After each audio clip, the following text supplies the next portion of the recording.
welcome to Rare Cuts Media Society, the podcast that looks at hidden media gems and always opens the window before we jump through.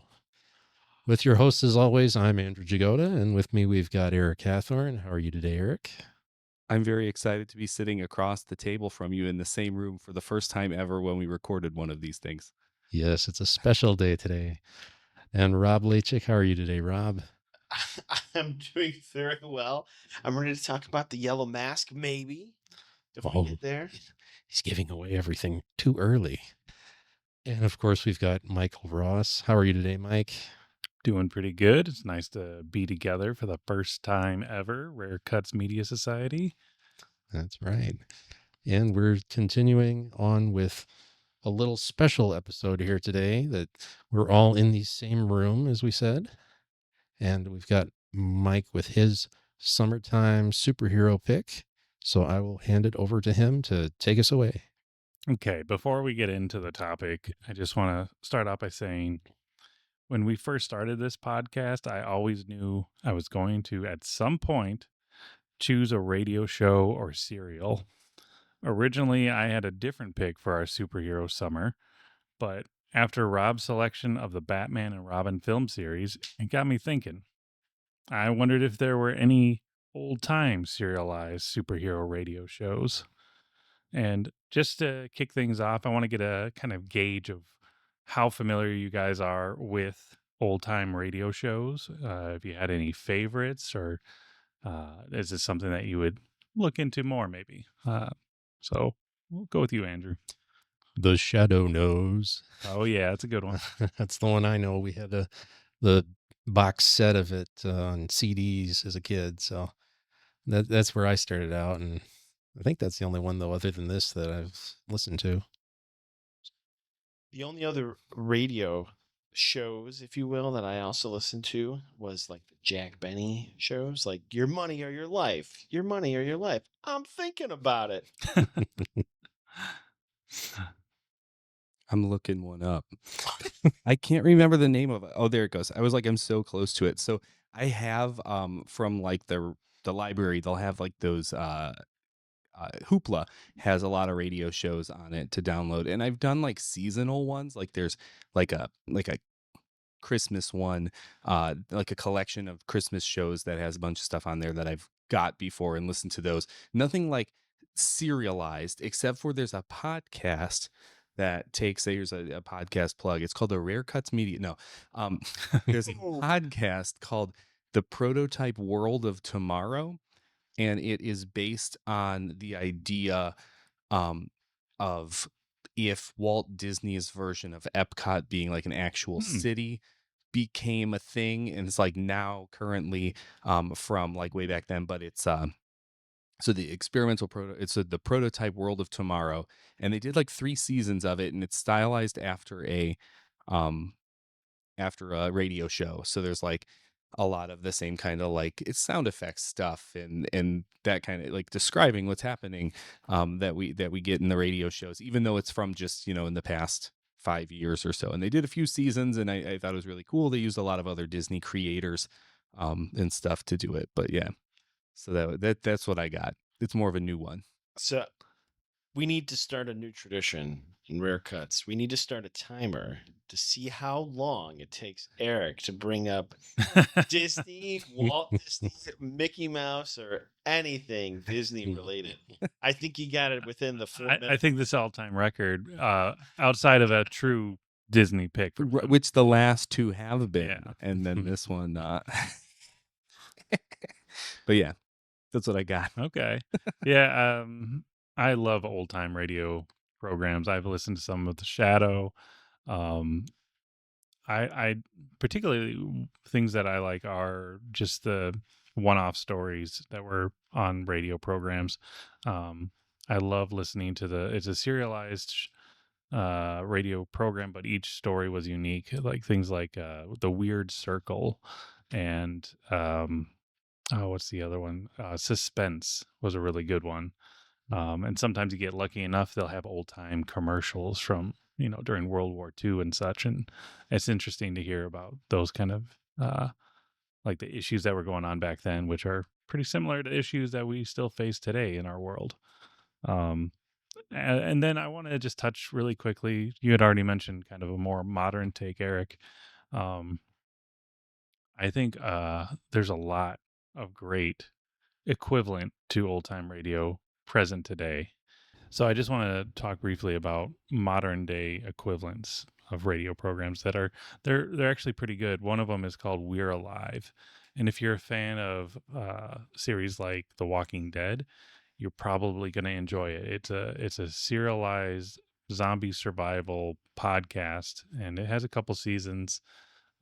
First one is really well done. Second one is still fairly interesting. But there's a lot out there. I don't know if you guys have any newer ones that you enjoy because they've changed format. They're not on the radio, obviously, but the podcast world has really opened up things. Yeah. I read a lot of Star Wars books, as we all know, and they've really kind of started going into that a lot more with audiobooks, but doing it where it's written not as a book, written as a script and performed. So it's closer to those serials than the actual true audiobook. I can't say that I listen to a lot of podcasts like that. Most of mine are current events or some sort of like telling a story of a wrongfully convicted person and such. I think that can kind of count. I mean, there are a lot of true crime based serialized, specifically the one named Serial. Yes. That was really popular during the pandemic. So don't plug another podcast during our podcast. We've done that twice now. We'll keep the count. 2, and I think it's usually me. Yeah, 3 technically. I think didn't you mention one? Yeah, I did. Yeah, so 3. We're at the 3. 3, officially 3. Don't listen to anyone else. Just listen to us. I did talk about my modern one. I jumped the gun on that one, but I do want to say that we probably should have just planned to do this one as a radio serial, this episode, and then done all the sound effects and whatnot, and got an organ in here, and But hey, you. Get away from there. There might be a vacuum in the closet here. Don't touch that. It's the Superman's flying signs. I see a little Irish boy down there. There's now it wasn't an Irish.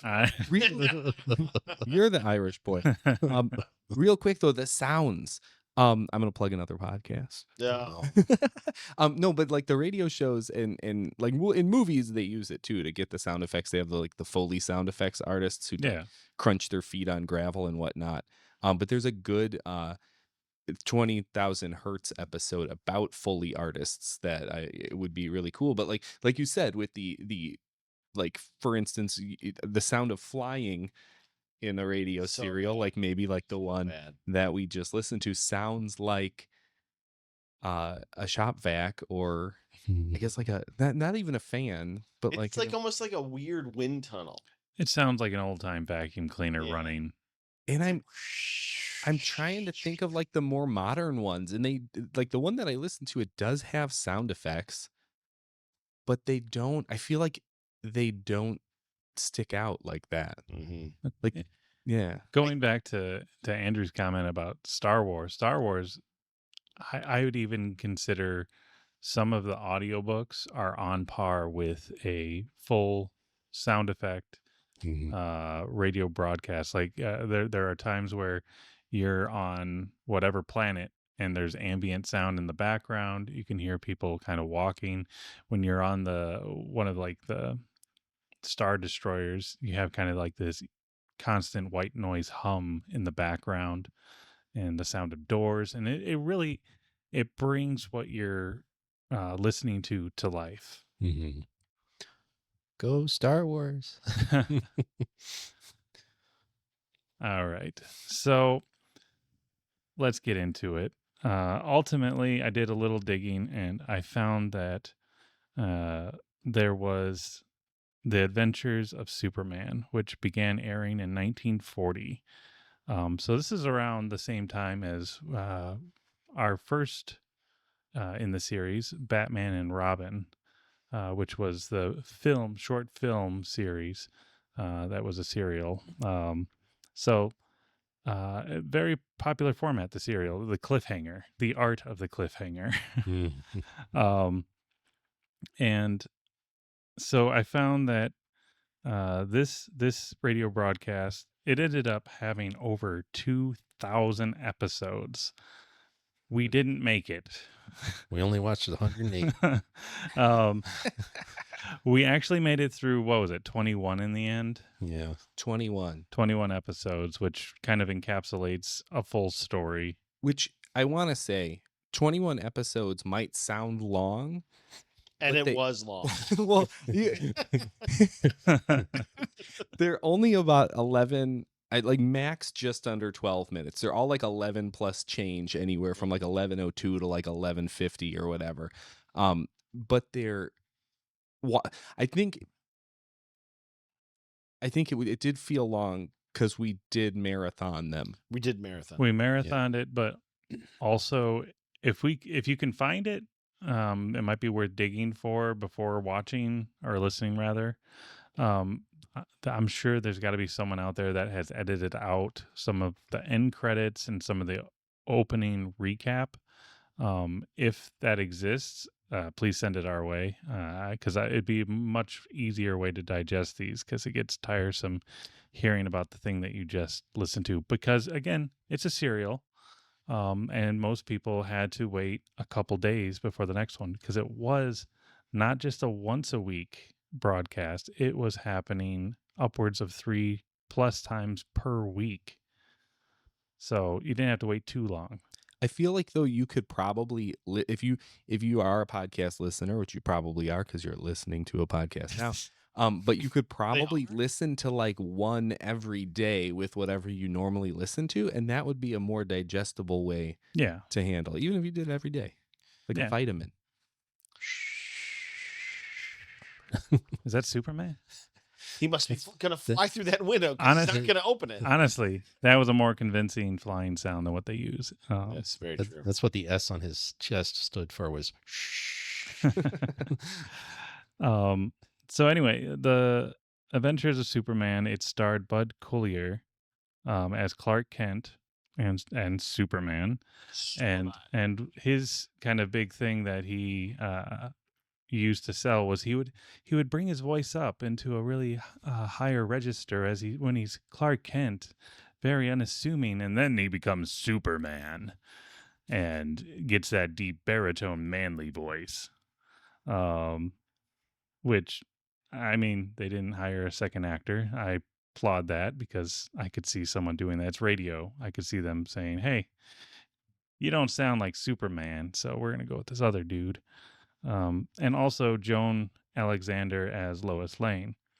Why are you laughing over there? There's just so many goofy bits with Lois Lane. Oh, yeah. Just remembering them as you mentioned. We'll have to list some later. Yes. But not only were they the voices of these iconic characters for the radio broadcast, but they would become the voice actors for the Superman animated features and eventually the weekly television cartoon. And when I say that, it means that Bud Collyer and Joan Alexander were these roles thousands of times, because not only is it the radio show, you have the animated shorts and the weekly television animated serial. That's a lot of time as these characters. And Bud Collyer, he actually, after he stepped away from Superman, they had first talked about when they were going to start the television series for Superman, if he would be, why he wasn't taking on the role of acting and being Superman on screen. And he basically chalked it up to, I don't have the right physique. He had the body for radio. Oh, yeah. You have a wonderful face for radio. Let's keep it that way. And keep that body the same. But to be fair, he did go on to big things. He was an actual host for the first iterations of some game shows, such as To Tell the Truth. Oh. So he had other success after the radio broadcasts. So little did I know, but this selection would send me down a rabbit hole, and rediscovering what was kind of my first encounter with the Man of Steel as a child. But before I get to that, let's just go around, and I'd like to hear kind of what your first uh, memories or experiences were with the character of Superman. For me, it was the Christopher Reeve, 70s and 80s movies.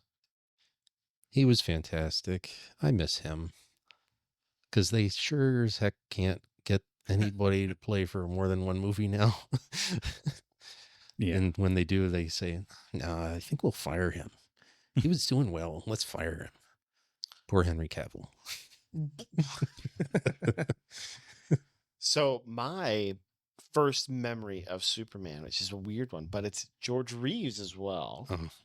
But it's not from Superman. It's from I Love Lucy, where Ricky has a birthday party and wants Superman to come to the birthday party. And of course, his dad knows him because of his acting career and his career in show business. And then there's hilarity that ensues. But that's my first memory as a child of Superman. Surprisingly, not a Superman show or comic or anything, but Lucille Ball. Yeah. My Superman is going to actually, like, my experience is going to echo what we talked about in Batman when we had that one just a couple months ago, because that was the same thing where, like, when, like, I wasn't as into Batman when I watched the Super Friends and had the toys back in the day, because my brother was always Batman and I had to be Robin, so I would gravitate more towards Superman because a lot of things didn't come in Robin. Like, if you got like you go to the store and they had, like, oh, there's like plates that you could, kids plates, and it's like, well, they got Batman and they got Superman, and Superman wasn't Robin. So I would get the Superman one when he would get the Batman one. So Superman kind of became my my superhero from back then. And then I continued to like Superman. That's one of the, when I started reading comic books, I was like, oh, Superman, I should do that. I should read Superman. So I've actually read some. There are so many different versions of Superman at any given time. And I don't remember exactly which ones I've read at any other, given time or whatever. But then, like, the Christopher Reeve movies were great. I love those.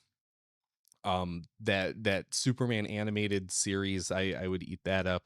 I had those on DVD. It was kind of like I know it wasn't as good or critically acclaimed as the Batman animated series, but like all of that Superman stuff, Superman was kind of my jam.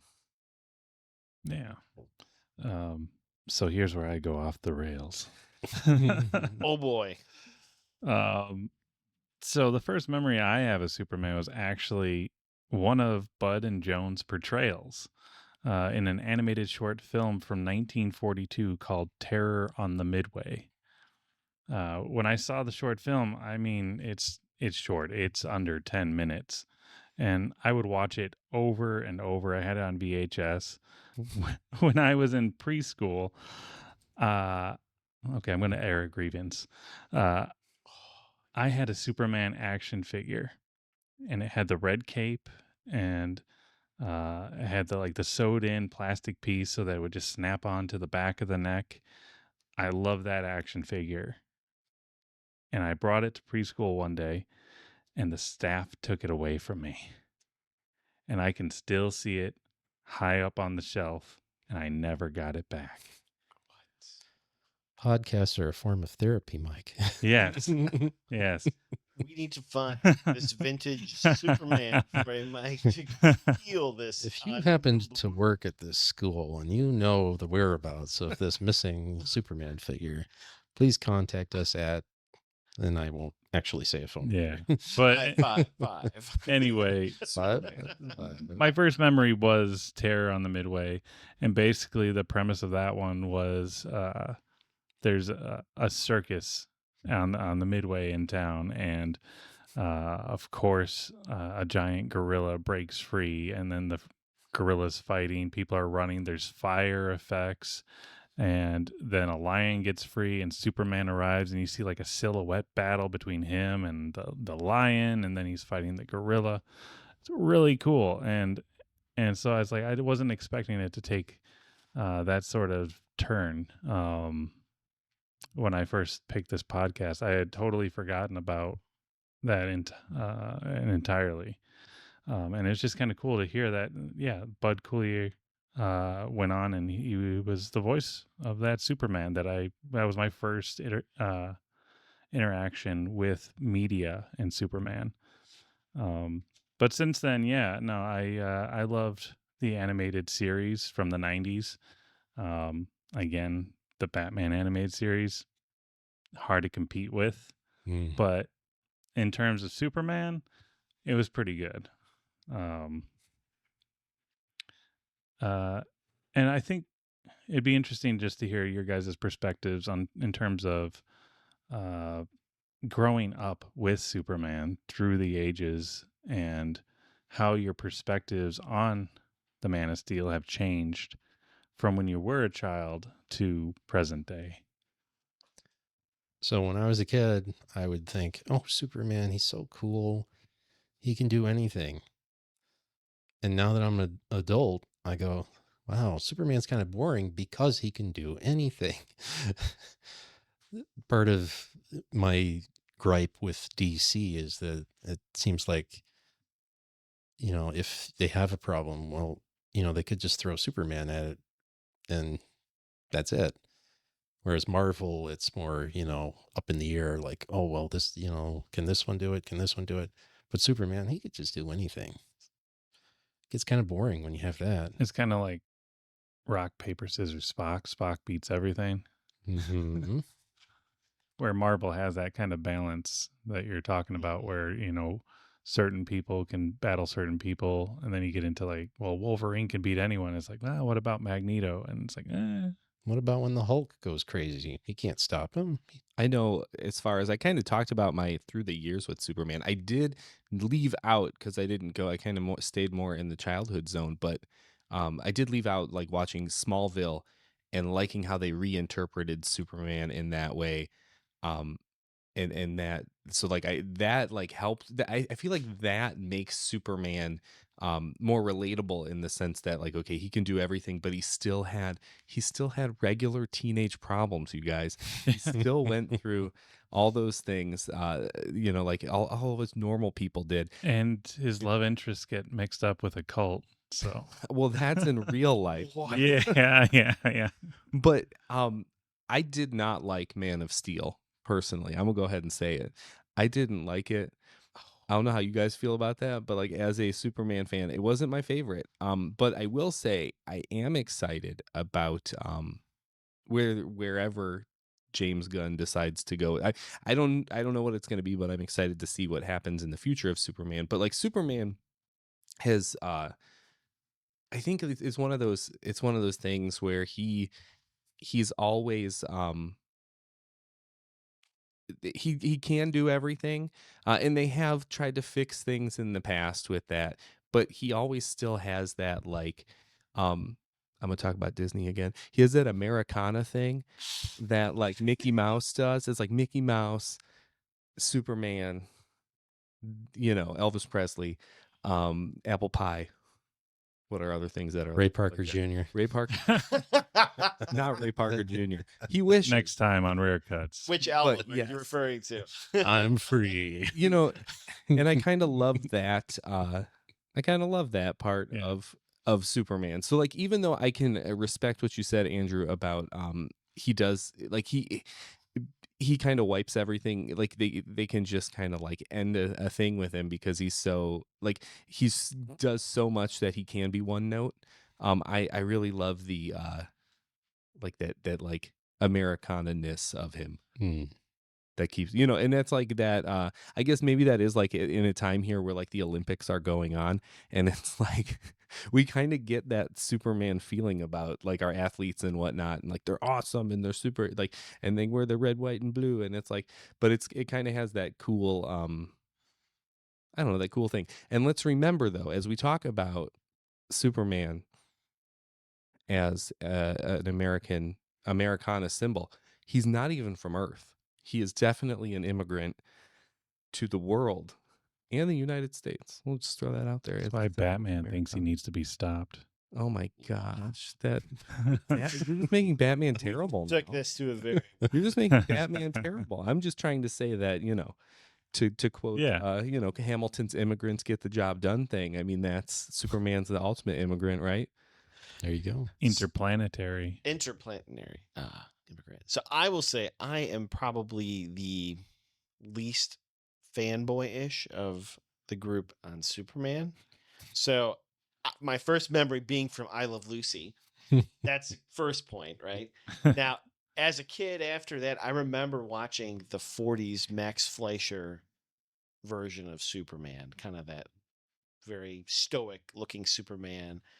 But if I had to, if you had to ask me details, I probably wouldn't be able to give you a lot. The next piece where I remember Superman was from Seinfeld, where he becomes the prop of many jokes, like George's ATM code, and Jerry's ATM code is Jarrell. So that's kind of like my most recent kind of major connection to Superman, which is really not a really connection to Superman. It's more a connection to Seinfeld. Yeah. You already had one mention of Seinfeld with Festivus. But Jerry loves Jerry Superman. loves, and there one good tidbit about Seinfeld. Apparently, in every single episode, Superman does appear somewhere in the episode. In many cases, it's on Jerry's fridge. Yeah. But otherwise, he's brought up or he's seen somewhere on camera. An interesting tidbit. You probably didn't need to know, nor did you want. But that's what you come here for. That's what you come here for. Yeah. I think for a lot of people, now I'm not going to say everyone because there are some hardcore Superman fans out there, but I feel like a lot of people have had similar experiences as myself where growing up, Superman was awesome because he could do anything. And I loved the toys. I loved watching the animations. I had some of the comic books. And I feel like as you grow older, Superman, depending on which version that you're watching, is fairly one-dimensional. Not as dynamic as other superheroes, specifically Batman. And Batman, I feel, is kind of what slowly crept in and took over my love of Superman. And I was like, well, Batman, he's kind of brooding. He's got alter egos, but they're very different. He can be angry or fearful and has limitations because he's human. And so I switched to Batman, and then I'm gonna be honest with you. I've not seen many of the Superman movies. I probably have only ever seen some clips of the Christopher Reeves ones. I need to rectify that in short order, especially because I want to see some Gene Hackman action. I'm not sure I take that one. Yes, he's the action hero of the movie. But then, like, I still would watch the animated cartoons, and then it was like the Batman Superman Adventures would be on Sunday on the WB. And then, just like Eric, Smallville came around. And I think it was because Smallville hit at the right time for us. We were in high school when it came out. And so it's kind of like, oh, we're kind of growing up with Clark Kent here. He's got the same kind of awkward teenage issues on top of having special abilities. And specifically what I loved about it was he never was wearing a super suit.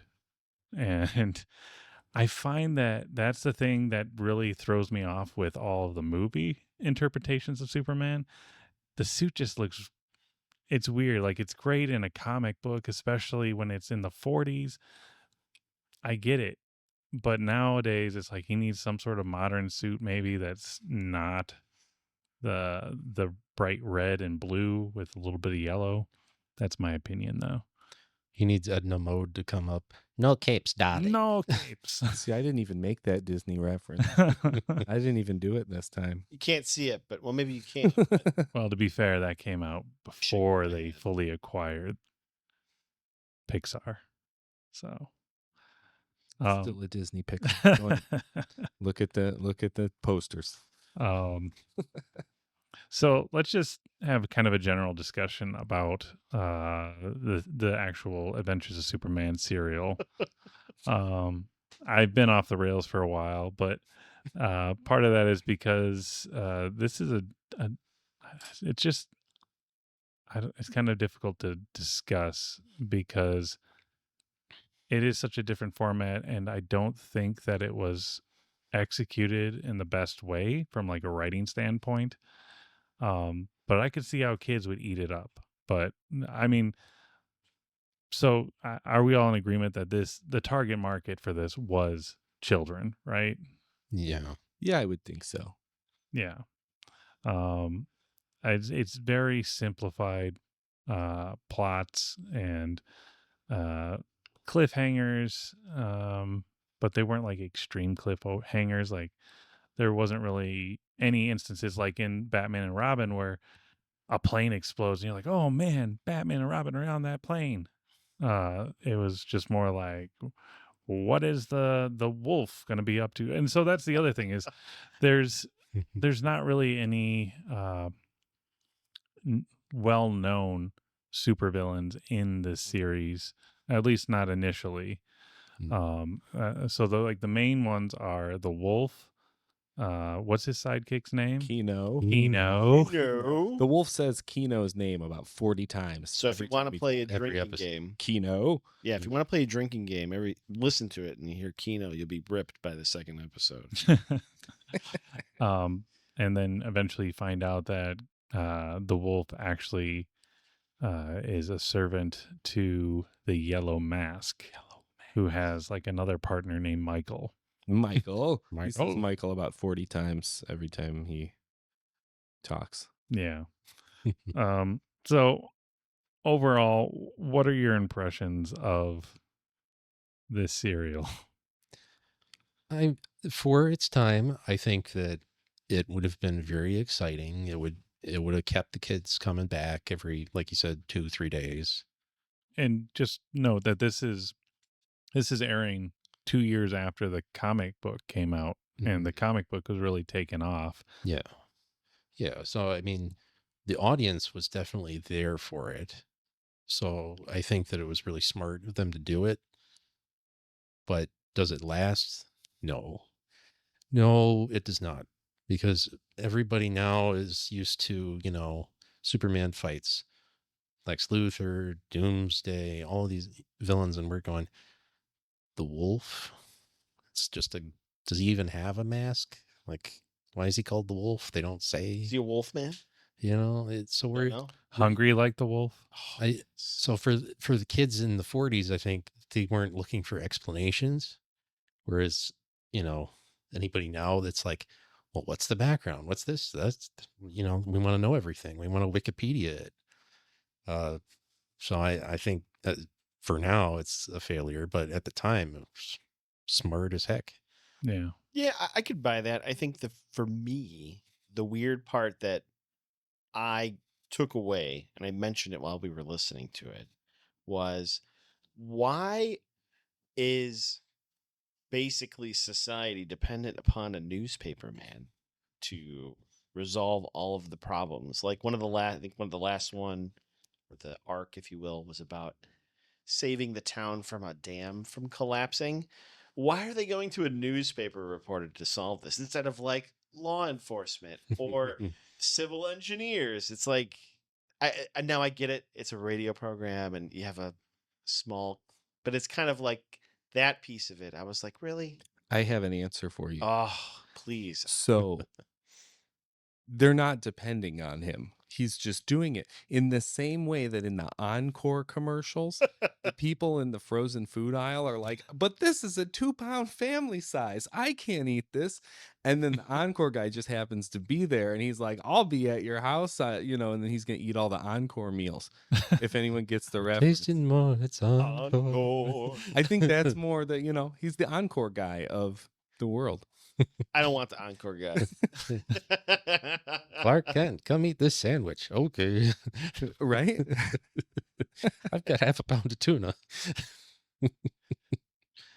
But yeah, as far as my my take on it, I'm gonna put it two ways. The first thing I'm going to say is I think it's more important than I even knew when we were listening to it, when I heard you talk about like what it came to be, because if it is in the first 2 years of Superman's creation, essentially, like the comics are going strong, it does feel like reading one of those old comic books.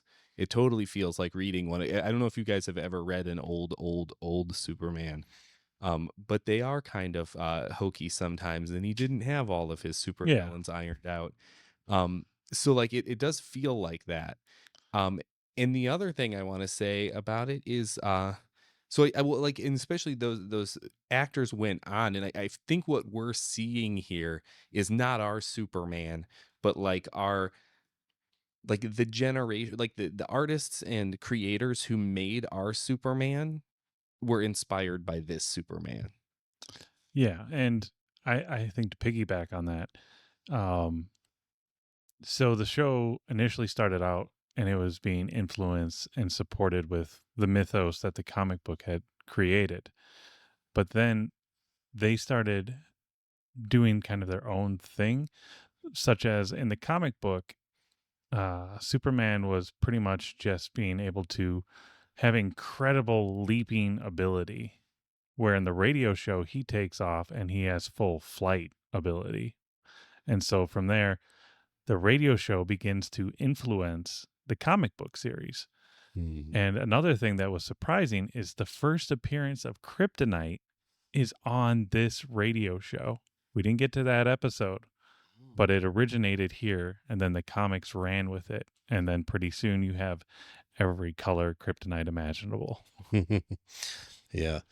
I think one of my favorite things about this program was the way that they explain things. Well, how did you overhear that conversation on the phone? Oh, Yeah. never mind that. That was one good line. It was how many episodes where they would say like, "How did you know this? Where were you, Clark? Never mind that." And then we just brushed past it. It was like, wait, you could have figured out he was Superman And right people there. just took that for an Yeah, answer. exactly. Yeah. He's good at dodging questions. He was very good. It's like the Jedi mind trick. He just waved his hand. The super trans. Never you mind. Exactly. I was where I needed to be. Wink, wink. The thing that I think could have been executed better specifically is the amount of description in the serial, but that's coming from a perspective like you guys, where we know Superman, we know who he is, we know his abilities, and we have all that knowledge to go off of, where again, it's some people, this was the first time they've ever encountered Superman, because maybe they may not have read comic books, but the radio was accessible to everyone. Almost everyone had a radio, and this would just pop on if they happen to have it. And now they're listening to this illegal alien. No. Oh my God! Bring it back. An illegal alien that can go, and now I'm flying down. Down. Well, he's got to describe where We've he's landed. flying, right? Up. Out of the window. Up. Oh Up. no! Wait, you And away. messed the good line though, where he's like, "There's no time to open this window."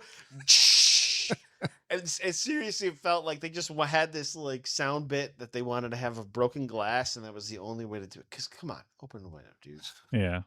You're just asking for the carpenter to come back and fix the window later. And the equivalent to what we would see in like the TV series and movies, each episode he gets to that moment where he's like, well, this doesn't look like a place for Clark Kent, so it must be a job for Superman.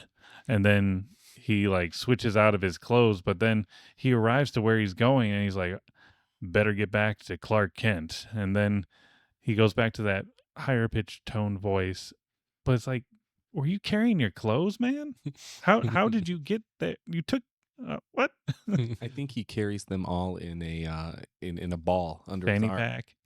He got a fanny pack. That's like the utility belt thing. Oh, see, you know what? There was that one picture of all the Supermans of the past, Oh yeah. and we'll have to share it Yeah. somewhere with the materials for the podcast. But it was the time period of this serial, and it was the least in shape Superman. Maybe he just put it in his belly. It looked like he had. He did No. have some baggy looking. He did have some baggy looking suits. Yeah. Maybe that's where it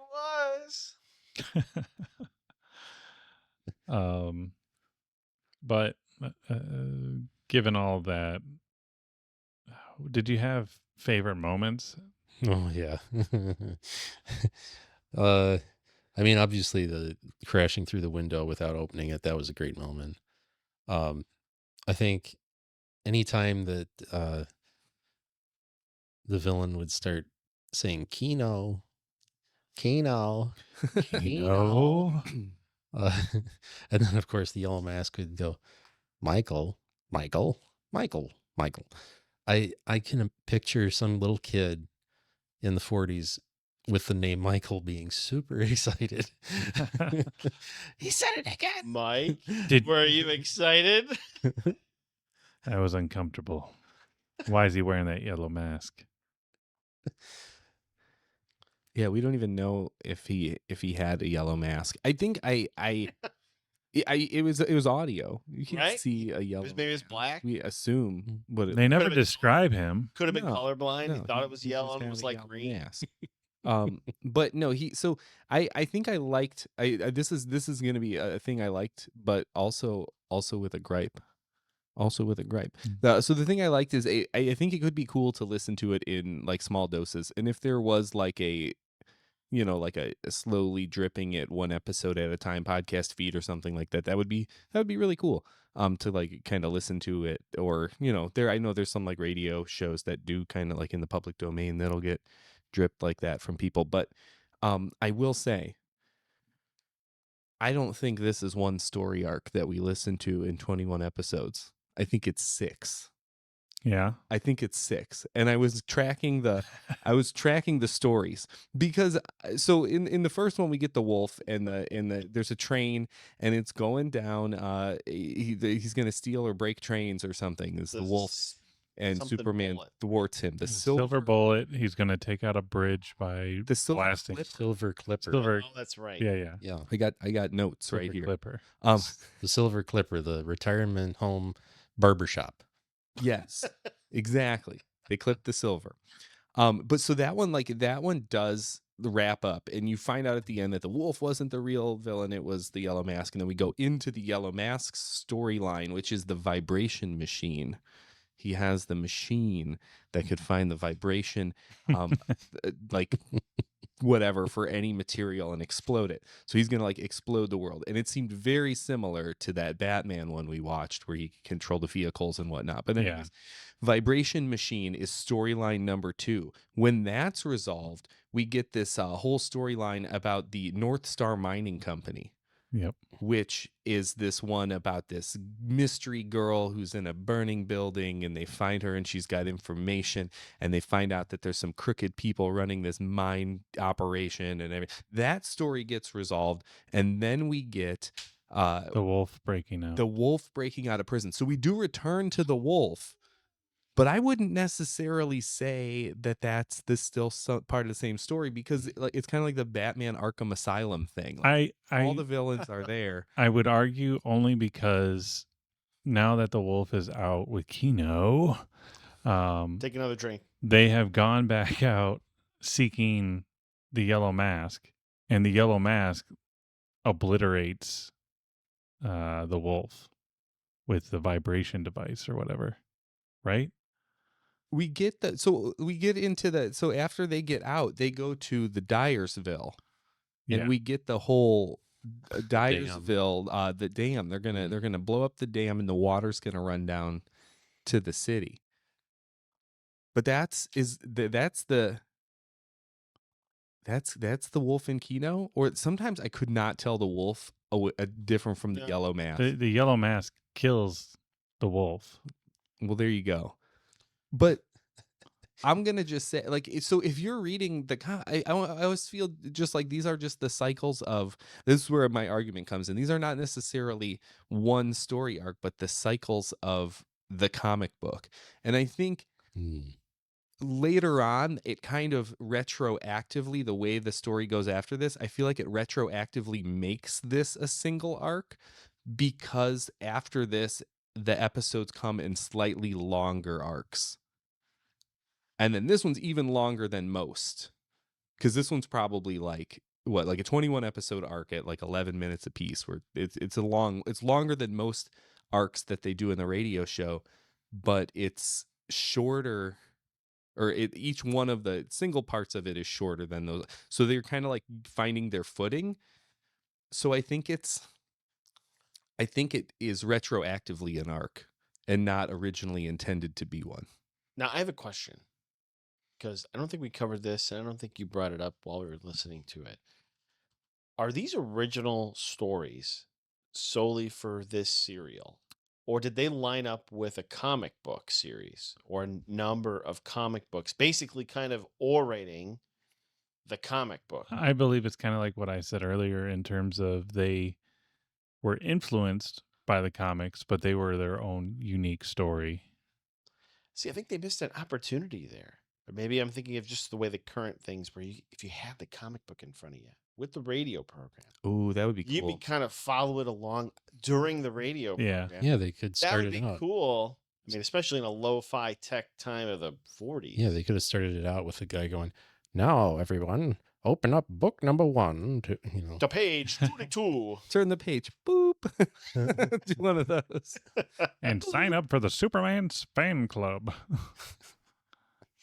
But yeah, I kind of feel like, so my thought on this story arc is that it's not technically a story arc, in that it wasn't planned out as Yeah. a story arc. No, I as it agree. goes later. And it's almost like when they make a season of a show that's only like 8 episodes long, because they don't know if there's gonna be a Yeah. second season. Yeah. And then when they get greenlit for the second season, then they could really get into some stories. And I almost feel like that happened around the time after the mine. So it was like, so in those things, there's like 6 segments. In the first one and the second one, actually we've skipped one. I actually have one before the Silver Clipper, is the whole Krypton one-shot pilot Right. thing, Mm. where Right. they introduce Krypton and what's like going And on over there. let's just, since we're on that topic, what did you think about how they introduced the origin of Superman in this radio broadcast? Because it is different. It deviates significantly from what we typically know that story to be. Needed Marlon Brando. Yeah. Superman's gonna be a great kid, I personally did not care for it, because I think it was kind of weird how he became Superman. He just happened to Yeah. He just shows up. to an adult. rescue the train that was like going out of control. But now, Professor, if you'll keep my secret. Yeah, I thought it was kind of weird. There was like they got him as a child because he crash landed on Earth, and he grew up Yeah. in Smallville or Metropolis, or all that kind of stuff. I was on board, just because I've seen the Superman like origin story so many times. Yeah. I was on board, and then all of a sudden they were just like, and as his ship, traveled to Earth, he became a man. And then he just like comes fully formed out as like, I'm Superman. We don't get any idea of like how he learned about his powers, or where his suit came from, or like, How did he learn to speak English? how he learned to speak English. Although they were speaking English on Krypton. So Yeah, but how did he magically knows and understands everything there is to know about planet Earth. But he didn't, because like he told the people Yeah. who named him, he wanted to study man. And they're like, do you mean you want to meet men? And He was wants like, to mingle "No, with men. mingle with my them God. and be one of them." So he still kind of had, like, they mentioned that for like a second. And that was like that first episode. I was kind of hoping it would be like the first 3 or 4 episodes to be like Superman travels, Superman's a kid, he learns his stuff, and then he's the too superhero quick. version of himself. It's too But they just kind of launched right into it and then got us into the the whole Silver Clipper business. But with those segments, I feel like they started the show. That was like the pilot, the Krypton thing. Then they did the Silver Clipper and the Yellow Mask thing. And then at that point, after they got through those two, it was like, well, did we get picked up? And then they were like, yeah, we got picked up. And then someone had like a one-off story, because the mining company thing is like totally Yeah. from left field from the other stuff. And then only after that one-off story, because they didn't know what they were going to do with those other characters, then they came back to them, and it kind of made like a weird, like, crazy storyline. But I feel like you almost could have cut out the mining company story and it would have made it a more cohesive episode block. Yeah, I think they were just trying to, like they do in many series, which is they throw in those filler episodes that most people are going to say, I don't really care. Those episodes are really slow. I wasn't really interested. All to just get them to wait until we get back to what happened to that Yellow Mask. We don't know what happened to him, and waiting for that return. So, I mean, we have that now even. I mean, watch Game of Thrones.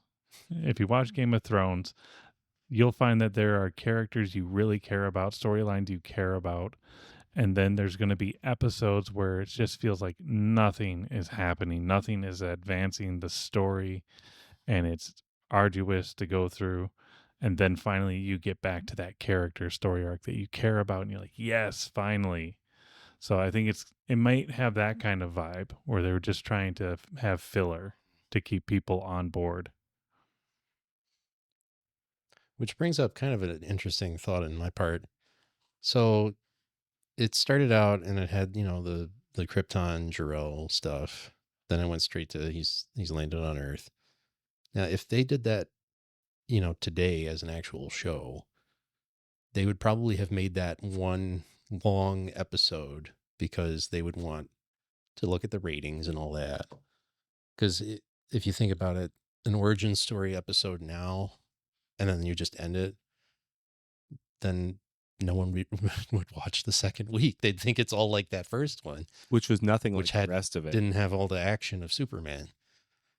Yeah, I feel like if they were to relaunch again for like a film or a series, I could see them totally skipping over most of that. I could see them, maybe the first episode, half of it is taking place on Krypton with Jor-El and his mother and the planet exploding, and then we see that there is the send-off, and then I could see it just totally cutting into present day. He's walking out of the Daily Bugle or Daily Planet. Sorry, I get my superhero That's journalists mixed up. Flip. But anyway, I could see them just totally cutting to him walking out of the Daily Planet and just being like, hey, I'm here. I'm Superman. And just like carrying on with whatever story it's going to be. And Lois Lane is verbally abusing me yet again. She prefers Miss Lane. Sorry. Oh, yeah. I mean, Miss Lane. Yeah. Because she calls him Mr. Clark or Mr. Kent. I think she should call him Mr. Clark. Mr. Clark. Mr. Clark. Mr. Clark Bar. So what was kind of the most cringeworthy parts of this podcast? Of this podcast? Can I? Oh, wait. You really Of want this me to say podcast? Or of the... Now, if you want to tell us what was the most cringeworthy part of this podcast. Just wait till after this next segment. Ah. So most cringeworthy from the perspective of the actual radio serial. I mean, I am gonna stick with the shop vac noise for flying because, for one thing, it's super loud. And it's not convincing. It's not convincing. I mean, I get that they didn't have, probably a lot of wind machines back in the radio offices, but I mean, it just sounded like somebody going, shh. It was pretty bad. Yeah. I will say some of the announcement of like the actors, the characters when they were brought on, the one towards the end when they made the yellow mask introduce himself on the phone. This is your good friend, the yellow mask. First, why is he your good friend? And then announcing yourself. I get it, it's a radio, but they have their voices. And then even some of the other dialogue was just kind of like, what? I mean, it was laughable Yeah. where they said, Lois, I have a job for you. Yeah, a good one? No. And then the scene proceeds without like addressing That was a great line though. It was a great line. Is it a good one? No. No. But he still had a job. Yeah, I'm gonna go a different route because there was, for the most part, for something from the 40s, it didn't like stick out, but there was No. I'm gonna go there. Don't do it. The cast is full of a bunch of white people, of course, but they Uh, had one character who was like from the Philippines, and they just like didn't have a name. They just referred to him as the Filipino houseboy. Little Filipino. And house I'm boy. sure he wasn't played by a Filipino character, like actor. And it wasn't necessary. It wasn't No. necessary. And that really is where I think that's the first time. And like, okay, so like it showed its age in some of the stuff, but like that's one of the moments where it showed its age, yet it took me out Yeah. of this story. Otherwise, I was kind of immersed in it. And then like when that happened, I was like, oh yeah, this comes from that time. It could have been a butler. It could have been a maid. It could have been any house worker that they had. It didn't Right. have to be Yeah. specific to But that was cringy, and it took you out of the story. It took you out of the story. Yeah. I mean, you could have just said, hey, there's a little boy down there. I'm going to go see if he has any information. Just leave it at that. or not say, I hope there's a little boy. Because that's just as creepy. It was like, what are you saying, Superman? Yeah. Well, and to be fair, later in the Adventures of Superman serial, I haven't listened to these, but I intend to. They have a whole arc. I think it's almost 3 hours long. In Superman taking on the KKK. So Noble effort. yeah, Yeah. in a time when there was a lot of racial strife in this country. I must also say that I don't think we needed to hear Superman describing himself swimming. It's inappropriate. Moment. Inappropriate comments could be made. There were a lot of things that were said that we're not too sure, and some of them were said, but like I think it was the quality of the audio that altered how your ear interprets them, and they did not sound right. Are we going to call out that time of what episode it is so that our listeners can judge themselves? Episode 14, I believe, is the one. Right at the question. beginning. Yeah, it's right at the beginning of episode. Tell us what you hear. Yeah, I could maybe even catch a clip from it and put it somewhere, but it might get just taken down if the AI censoring it thinks it's not appropriate. Now we're pretty sure what it actually says, but we listened to it about at least 10 times. Oh, more than that. It still sounded inappropriate. It still sounded pretty inappropriate. There was probably a good minute or two in between each time we listened to it of uproarious laughter in the room Like, because wait, it was just that wait, good. what? did We they say? we even slowed it down to quarter speed. Yeah, and it still pretty much sounded like that. Yeah. Yeah. So episode 14, you get about a minute in after the initial announcement for the episode. Captain Anderson is describing his experience. Yeah. Let's listen in. Let's listen. Let's listen. That's what he says. Yeah, I had another thought going back to early interactions or experiences with Superman. There's one I forgot about, and it was from 1993, and that is Lois and Clark, the TV series. Dean Cain, Dean Terry Cain. Hatcher. Again, I loved Superman, and so when I saw there was a TV series, I was like, heck yeah, I'm gonna watch this. And it's mostly like a romantic series, more adult, and I didn't understand anything, and most of the time it was just like, let's get to the Superman costume. I wonder if that's the reason. Now, what came first? Was it the episode on Seinfeld where Terry Hatcher was on as the That I don't know. That's a good question. Because if it was after, that would make even more sense. Because he wanted to be affiliated with Yes, Lois Lane. exactly. Yeah. No, I'm gonna buy that story. We'll look it up in hindsight, Look it up. but I'm gonna buy that story. And she was on MacGyver. That has nothing to do with Superman. No. Go watch MacGyver. Dakota's plug for the night. MacGyver. Huh. So, anyone have any final thoughts before we wrap this up? They needed better sound effects. Yeah, Much better sound effects. it was the 40s. I don't know what type of budgetary limitations they may have had. I mean, it was nationally syndicated. Again, it seems like a pretty small cast of people. Some of them were playing multiple roles, probably leading to some of that confusion in terms of deciphering one character's voice from another. So, Why does a jail need a steam plant? You got to clean all that laundry. probably true. No, I'm gonna go with my final I'll give a little tidbit as my final piece is when you talked about it being syndicated.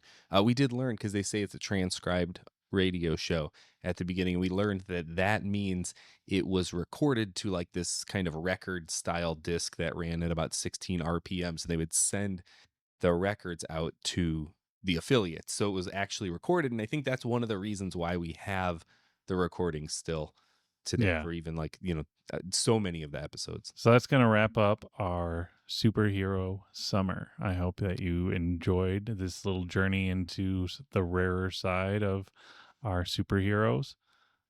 Maybe there's one that you think that we should look into in the future. Let us know. But as usual, we're going to be heading off into a different direction. And maybe we just do this kind of jointly in terms of how we're going to go about this new method. I think that's appropriate because we are doing this next episode all together. We're in the same room, like we said at the beginning, and our next episode will also be in the same room, but not this same room, which is kind of weird.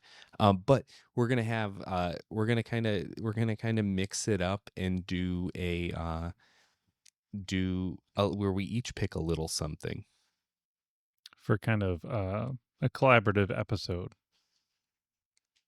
It's unprecedented, unheard of, unprecedented time, Unbelievable. Amazing. That didn't start with Superman? un. in a way. You were supposed to start it with un. So Whoops. that's Unacceptable, Rob. no. So yeah, so we're actually, because we're on a road trip and we've been picking music for each other to listen to in the car. So when we come back, we're gonna, like, in the next episode, you'll hear us talk about what we've been listening to on the road trip, and then we'll kind of see what maybe you have to think about that too, and kind of switch some things up with keep you on your toes, keep us on our toes, keep you on our toes on the Rare Cuts. I don't want them on my toes. Well, on their toes. They're on their toes. We're on our toes. Don't break anything. A toe. Ow, toenail. Until next time. So yeah, go listen to more Rare Cuts Media Society, and then meet us next time on the Rare Cuts Media Society.